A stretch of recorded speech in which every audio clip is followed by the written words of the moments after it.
वह स्त्री फूलों से सजी घास में नग्न अवस्था में लेटी थी और अपने हाथों में लगी पिन की अंगूठियों को ध्यान से देखती। एक दंपति कुछ दिनों बाद तस्वीरें ले रहा था जब उन्होंने अचानक अपने सिर को किसी चीज का इंतजार करते हुए पाया। जब वह निकट गया तो उसने देखा कि वह एक जलती हुई लाश थी। यह वह छत थी जिसे ब्लडी ब्यूटी के नाम से जाना जाता था। उसी नाम के उपन्यास के अनुसार जिसने शर्लक होम्स को हराया, विद्रोह और रक्त राजकुमारी। कृपया ध्यान दें, साजिश का यह हिस्सा शारीरिक हताहतों का कारण बनेगा। सबसे भयावह परिदृश्य क्या है? इस छोटे से शहर के 5 सितारा बगीचे की पत्नी की बेरहमी से हत्या कर दी गई थी और उसका शरीर पहले ही सड़ चुका था और वह कृमि मुक्ति से असंतुष्ट थी। फोरेंसिक जांच के बाद यह पाया गया कि महिला को अंतःशिरा में एक संवेदनहारी इंजेक्शन दिया गया था जिससे श्वसन विफलता हुई और उसकी मृत्यु हुई।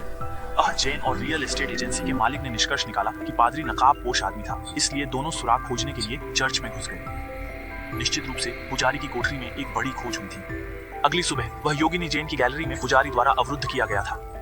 उसने जैन को चेतावनी दी कि वह उसके मामलों में हस्तक्षेप न करे, अन्यथा वह खुद को भी आग लगा लेगी। और पहली बार जब जैन ने पादरी को देखा तो उसने उसे अपने पिता के अच्छे दोस्त के रूप में पहचान लिया। उसने ही 30 साल पहले अपने माता पिता को मरते हुए देखा था। अब हत्यारा अभी भी जेल में है। यह बहुत संभावना है कि पादरी अब दुर्घटना से छोड़ी गई छाया के कारण अपराध की नकल कर रहा है।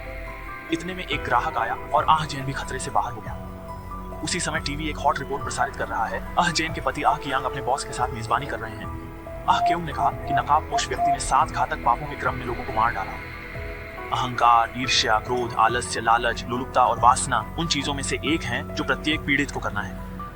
और उसके मालिक ने, जो यह नहीं जानता था कि वह जीवित है या मर गया, लाइव प्रसारण पर उन हथियारों को खुले तौर पर उकसाया। अगर हत्यारे के पास जानकारी है तो कृपया मुझसे बात करें। मुझे आपसे बात करने दो।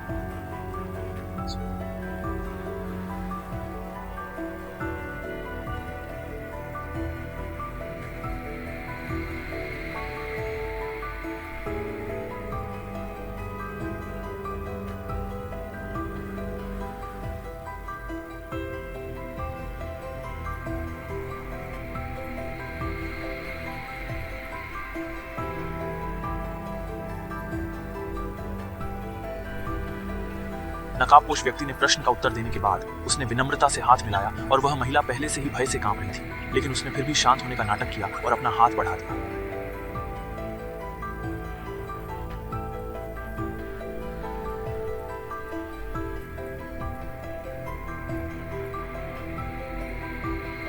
प्रांत में वापस राष्ट्रपति ने अपने सहयोगियों को अपना काम दिखाया। उसे उसके वरिष्ठों द्वारा पुरस्कृत भी किया गया था और मुख्यालय में एक लाइव शो करने के लिए आमंत्रित किया गया था।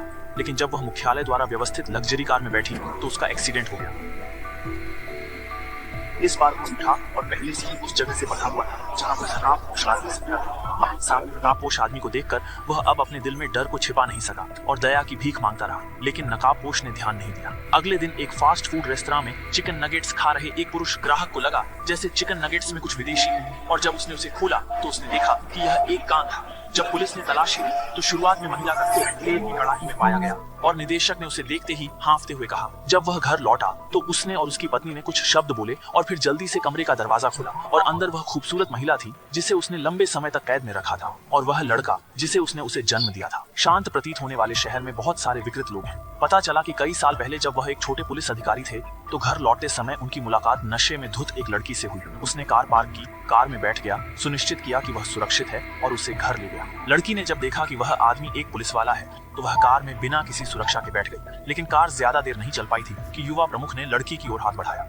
यह देखकर लड़की ने कार से उतरना चाहा और इस समय निर्देशक ने भी अपना असली चेहरा दिखा दिया। ठीक उसी तरह लड़की को उसने तहखाने में बंद कर दिया था और यह 10 साल हो गया था। लड़की ने एक लड़के को भी जन्म दिया और लड़की ने भागने की कोशिश की, लेकिन वह आदमी हमेशा घर के सभी दरवाजे तोड़ देता और उसे वापस लौटने के लिए लड़के को धमकाता। इस दौरान निर्देशक की पत्नी ने भी उन्हें देखा, लेकिन अंततः उन्होंने चुप रहना पसंद किया। रात में जैन सड़क पर अकेला चला गया जहां लड़की गायब हो गई थी। इसी दौरान एक कार ने गाड़ी चलाई और ड्राइवर डायरेक्टर था। उसने वही तरीका गढ़ा और कहा कि वह असुरक्षित सड़क के बारे में चिंतित था और जैन को घर भेजना चाहता था, और सतर्क जैन ने पीछे की पंक्ति में बैठना चुना। लेकिन कार ड्राइव के आधे रास्ते में ही रुक गई और इस समय अजय ने यह भी पाया कि दरवाजा बंद कर दिया गया था। मुखिया ने बंदूक निकाली और उसे धमकी दी कि वह अपना फोन खिड़की से बाहर फेंक दे। उसे फेंकने के बाद वह बुरी तरह हंसा और उसे बेकार शराब पार्किंग में खींचकर टायर पर फेंक दिया।